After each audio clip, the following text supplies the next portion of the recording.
بسم اللہ الرحمن الرحیم الحمد للہ رب العالمین والصلاة والسلام على سید الانبیاء والمرسلین وعلى آلہ وصحبہ ومن تبعهم بإحسان الى یوم الدین.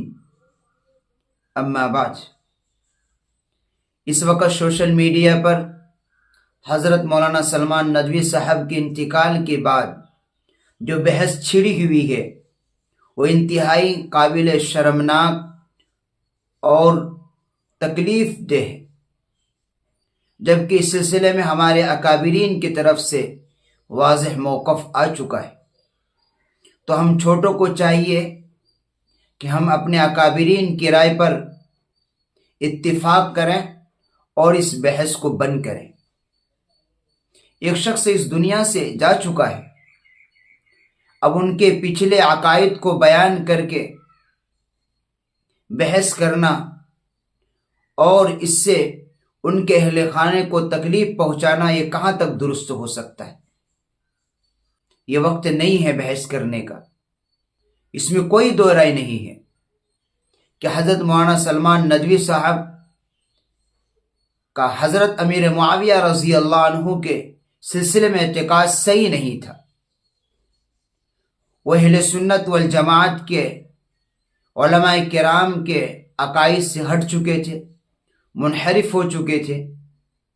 لیکن اس کا مطلب یہ نہیں ہے کہ اب اس کو بہانہ بنا کر سوشل میڈیا پر اس بحث کو چھیڑا جائے.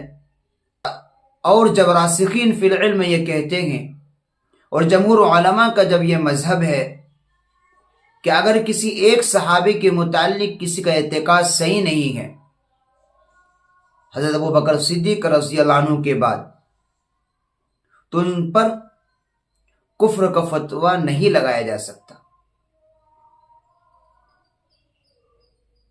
ان کی نماز جنازہ بھی پڑھی جا سکتی ہے، ان کے لیے دعائے مغفرت بھی کی جا سکتی ہے.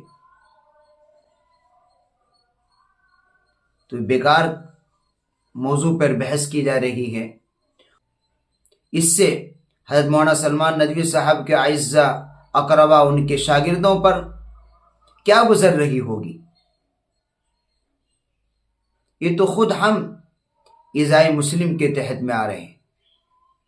اس لیے اس بحث کو بند کرنا چاہیے اور ہمیں اپنے اکابرین کی رائے پر اتفاق کرنا چاہیے. جب علماء دیوبند کا موقف واضح ہے تو پھر ہمیں اس پر لب کشائی کی کوئی ضرورت نہیں ہوتی.